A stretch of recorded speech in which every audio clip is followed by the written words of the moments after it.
और बाकी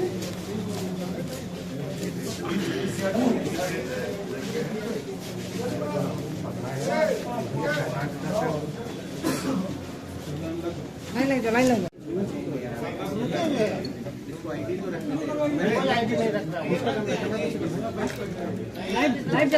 जो लोग पीछे हैं, आप एक दिनांक 11 जनवरी को हिंद पीढ़ी के एक व्यक्ति के द्वारा सूचना दी गई कि उनकी दोनों लड़कियों का अपहरण हो गया है।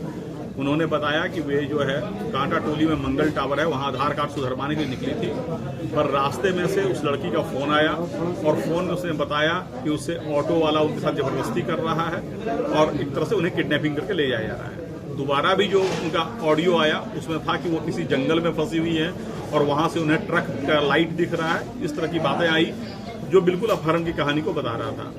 इस बात पर जो है एक एसआईटी सिटी एसपी के नेतृत्व में मैंने गठित किया, जिसमें कोतवाली डीएसपी, सिटी डीएसपी, हमारे तकनीकी सेल के पदाधिकारी और बहुत सारे ऑफिसर, जिसमें हिंद पीढ़ी के पदाधिकारी और अन्य थाना के पदाधिकारी शामिल थे। और पूरी टीम ने बड़ी मेहनत और लगन से रात भर जो है जंगल, पहाड़, जो भी संभावित लोकेशन थे उसको सर्च किया। इस सर्च के दौरान जो भी इनपुट था उसके आधार पर किया गया, लेकिन जो निष्कर्ष है वो फलाफल हम लोग का सुन नहीं रहा। फिर जब हम लोग जो है अनुसंधान करना शुरू किए और हमारी टीम ने काफी दक्षता से सिटी एसपी के नेतृत्व में इस कांड का अनुसंधान किया, और जब अनुसंधान में बातें परत दर परत खुली तो लगा कि यह अपहरण की बात सही नहीं है संभवतः। उसके बाद जब हम लोगों ने इन्वेस्टिगेशन किया पता चला कि ये लड़कियां जो है जब घर से निकली हैं तो किसी ऑटो का यूज नहीं किए हैं। बाद में अनुसंधान में ये आया कि ये आल्टो कार से निकली हैं, और इस पूरे प्रकरण में पता चला कि वो जो लड़का जो इन्हें भगा कर ले गया था वह कर्नाटक का रहने वाला है, वो हैदराबाद में काम करता है और इनसे संपर्क में था। वह 5 जनवरी को ही यहाँ आ गया था, लेकिन पुलिस से बचने के लिए ये लोग लगातार मोबाइल तोड़ते रहे, सिम कार्ड तोड़ते रहे, केवल रेलवे स्टेशन के वाईफाई का यूज करते रहे। इस पूरे अनुसंधान के दौरान रांची पुलिस ने कई ट्रेन को सर्च किया, जिसमें से Palamu express, Shaktipunj express, Kamayani express, Gangavati express, Mandapam express, इस तरह बहुत सारे ट्रेन को सर्च किया गया आरपीएफ के सहयोग से और वहां के स्थानीय पुलिस के सहयोग से। कई स्टेशनों का सीसीटीवी फुटेज खंगाला गया और एक जबरदस्त मेहनत जो है रांची पुलिस की टीम के द्वारा किया गया, और अल्टीमेटली कर्नाटक पुलिस के सहयोग से हम लोगों ने इसे कर्नाटक में गंगावती में अभियुक्त को भी पकड़ा और इन लड़कियों को बरामद किया। हम लोग अभी जो है इन लड़कियों से पूछताछ कर रहे हैं कि पूरा प्रकरण कैसे हुआ, लेकिन लड़कियों ने इतने बात स्वीकार किया कि जो ऑडियो उन्होंने बनाया था वो मुख्य अभियुक्त के बहकावे में बनाया था और उसमें उनके साथ ऐसी कोई बात नहीं हुई थी कि उन्हें कोई जबरदस्ती ले जा रहा है। हम लोग पूरे मामले की छानबीन कर रहे हैं और कुल मिलाकर जो 5 अभियुक्त इसमें शामिल थे, जो पूरे प्लानिंग में और पुलिस से बचने में उन्होंने सहयोग किया, उन सबों को गिरफ्तार किया गया है और हम लोग आगे का अनुसंधान कर रहे हैं। सर ये अभियुक्त कहाँ के थे? अभियुक्त कहाँ से हैं सर? कहाँ के लोग हैं? अभियुक्त एक जो है वो कर्नाटक के रायचूर जिले का है, जो मुख्य अभियुक्त है मोहम्मद इस्माइल। इसके अलावा हिंद पीढ़ी के 2 अभियुक्त हैं। इसके अलावा एक चितरपुर का अभियुक्त है और एक गढ़वा नगर उटारी का अभियुक्त है। सर जैसे लास्ट लोकेशन और मांझी था और मांझी के बाद ये लोग उसी अल्टो कार से, लेकिन जो अब अनुसंधान से क्लियर हुआ है, ऑटो से कहीं नहीं गए थे, ये अल्टो कार से निकले थे।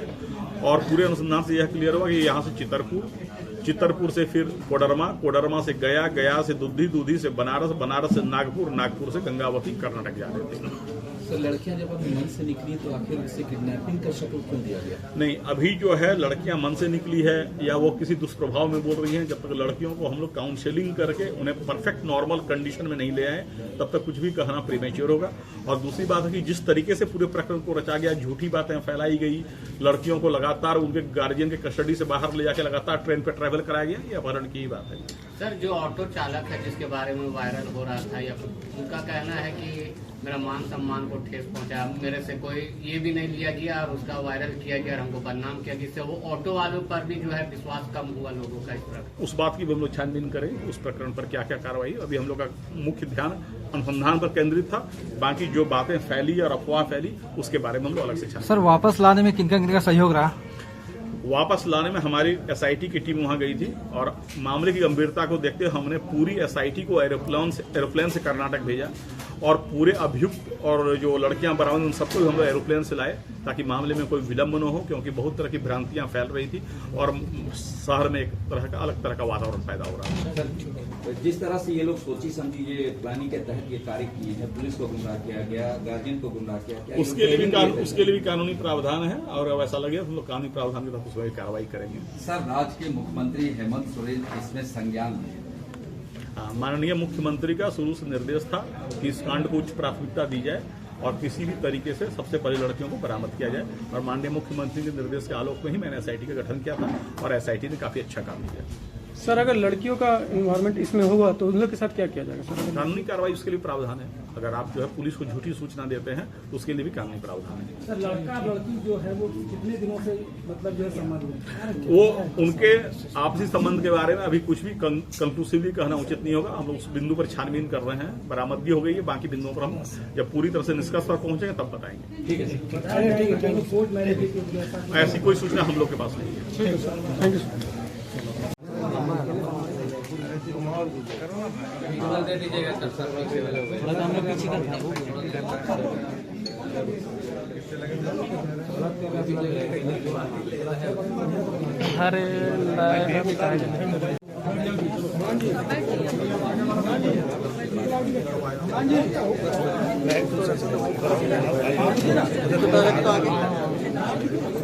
भाई फोटो